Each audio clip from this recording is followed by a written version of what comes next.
Hello friend, स्वागत है आपका अपने चैनल लास्ट क्लास में। आज की इस वीडियो में संस्कृत के पाठ 10 मंदाकिनी वर्णम पाठ के सभी महत्वपूर्ण ऑब्जेक्टिव प्रश्न हम आपको बताएंगे।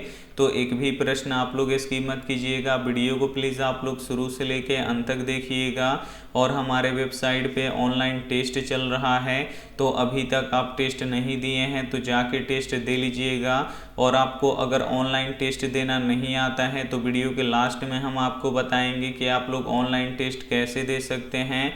और अभी तक आप हमारे व्हाट्सएप ग्रुप में नहीं जुड़े हैं तो ये हमारा व्हाट्सएप नंबर है 8789307304। इस पे आपको बोलना है कि सर हमें ग्रुप में जोड़ दीजिए, तो हम आपको ग्रुप में जोड़ देंगे। तो आइए शुरू करते हैं पहले नंबर प्रश्न से। तो पहला नंबर प्रश्न है कि मंदाकिनी वर्णम पाठ के लेखक कौन है। काफ़ी महत्वपूर्ण प्रश्न है ये आपके बोर्ड परीक्षा के लिए। यहाँ पे आपको बताना है कि मंदाकिनी वर्णम पाठ के लेखक कौन है।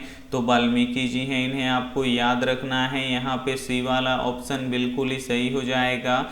एक प्रश्न ये भी पूछा जाता है कि रामायण के रचयिता कौन है, तो वाल्मीकि जी हैं, इन्हें आपको याद रखना है। एक प्रश्न ये भी पूछा जाता है कि महाभारत के रचयिता कौन है, तो महर्षि वेदव्यास हैं, तो इन्हें भी साथ में आपको याद रखना है। आइए देखते हैं अगला प्रश्न।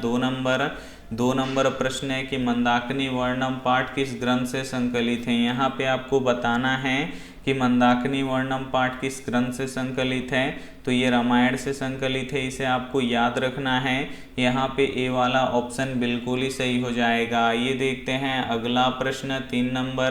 तीन नंबर प्रश्न है कि मंदाकिनी क्या है। काफ़ी महत्वपूर्ण प्रश्न है ये आपके बोर्ड परीक्षा के लिए।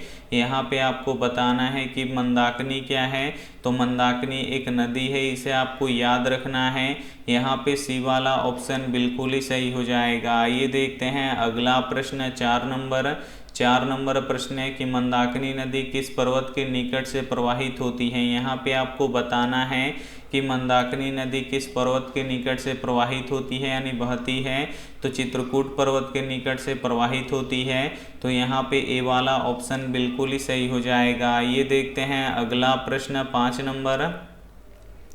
पाँच नंबर प्रश्न है कि मंदाकिनी वर्णम पाठ रामायण के किस कांड से संकलित है। यहाँ पे आपको बताना है कि मंदाकिनी वर्णम पाठ रामायण के किस कांड से संकलित है।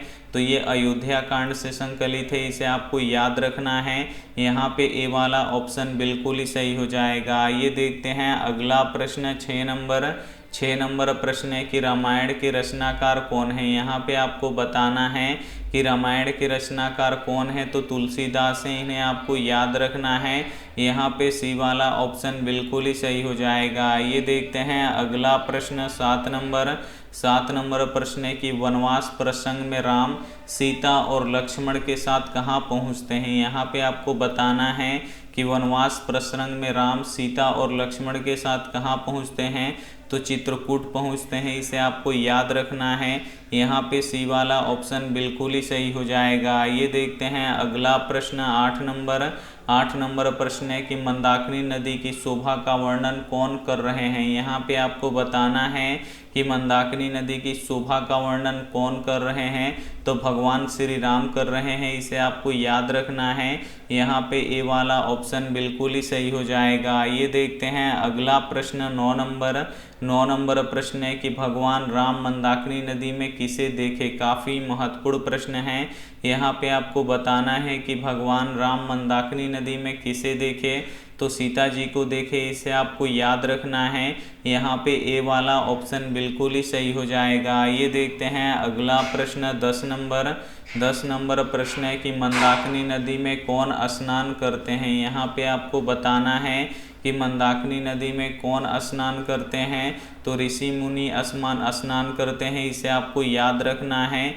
यहाँ पे सी वाला ऑप्शन बिल्कुल ही सही हो जाएगा। ये देखते हैं अगला प्रश्न। 11 नंबर प्रश्न है कि श्री राम मंदाकिनी नदी में तैरते हुए किसे देखे। काफ़ी महत्वपूर्ण प्रश्न है। यहाँ पे आपको बताना है कि श्री राम मंदाकिनी नदी में तैरते हुए किसे देखे। तो फूलों के समूहों को देखे, इसे आपको याद रखना है।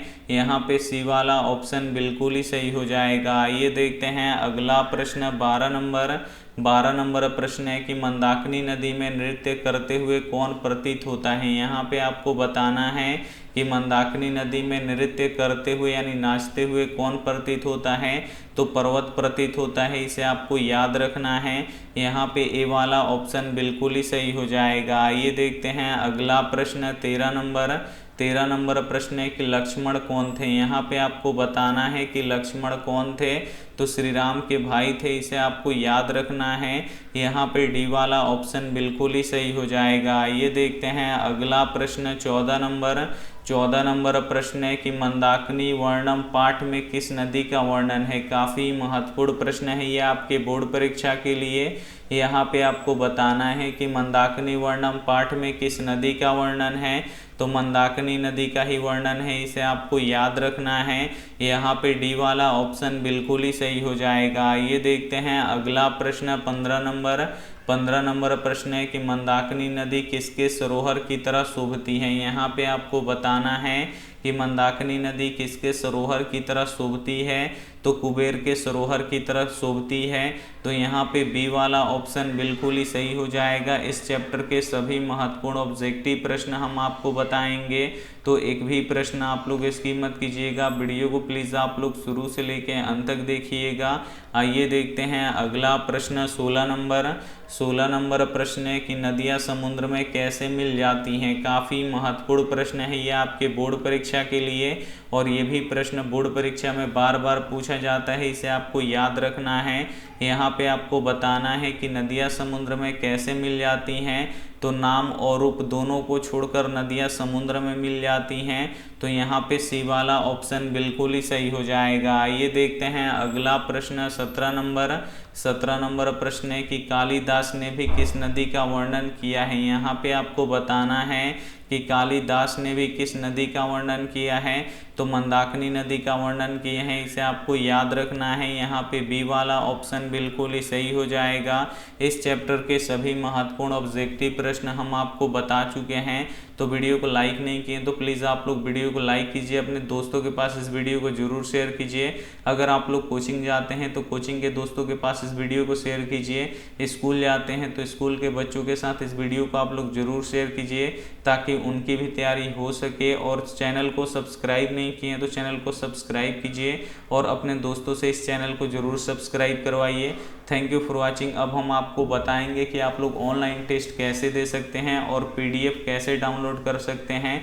तो सभी के फ़ोन में होता है क्रोम और गूगल, तो आपको क्या करना है, दोनों में से किसी एक को ओपन कर लेना है, खोल लेना है।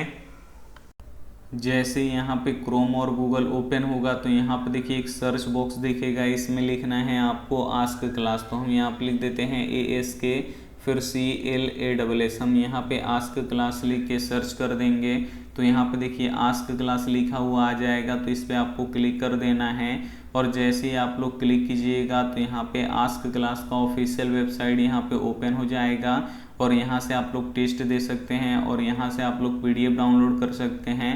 तो अगर आपको टेस्ट देना है तो इस टेस्ट वाले बटन पे आपको क्लिक करना है, और जैसे ही क्लिक कीजिएगा तो सबसे ऊपर वाला टेस्ट आपको देना है। तो हम ऊपर वाले टेस्ट पे क्लिक करेंगे, और जैसे ही हम यहाँ पे क्लिक करेंगे तो देखिए हमारा टेस्ट ओपन हो चुका है। अब आपको नीचे आना है, और यहाँ पे जो ये स्टार्ट का बटन है इस पर आपको दबाना है इसे, और यहाँ पे नाम पूछ रहा है तो यहाँ पे आप लोग अपना नाम लिख दीजिएगा। उसके बाद नेक्स्ट वाले बटन पे क्लिक कर दीजिएगा।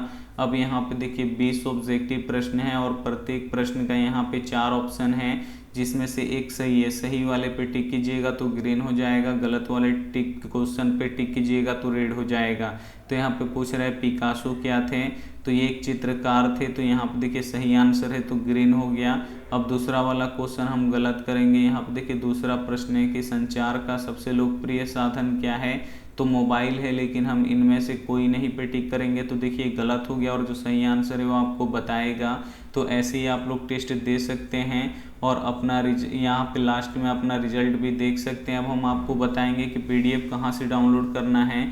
तो यहाँ पे डाउनलोड PDF लिखा हुआ है, तो डाउनलोड PDF पे आपको क्लिक करना है, और जैसे ही क्लिक कीजिएगा यहाँ पे देखिए 2 दिन से हम पीडीएफ दे रहे हैं, 26 जून और 27 जून। तो अगर आपको पीडीएफ डाउनलोड करना है तो डाउनलोड वाले बटन पे आपको क्लिक करना है और जैसे ही डाउनलोड वाले बटन पे आप लोग क्लिक कीजिएगा तो यहाँ पे पीडीएफ यहाँ पे ओपन हो जाएगा, कुछ समय लगेगा और यहाँ पे पीडीएफ देखिए ओपन हो गया। बस आपको डाउनलोड करना है तो क्या करना है कि जो ये साइड में यहाँ पे देखिए ऊपर में मोबाइल में दिखाई देगा ऐसे डाउनलोड कर यहाँ पे चिन्ह, इसी पे आपको क्लिक कर देना है। तो जैसे ही क्लिक कीजिएगा तो आपका यहाँ पे डाउनलोड हो गया होगा और आप लोग को ये पीडीएफ कहाँ पे मिलेगा तो फ़ोन में जो फाइल मैनेजर होता है और उसमें अंदर जाने के बाद एक डॉक्यूमेंट होता है, वहीं पे ये मिलेगा पीडीएफ आपको।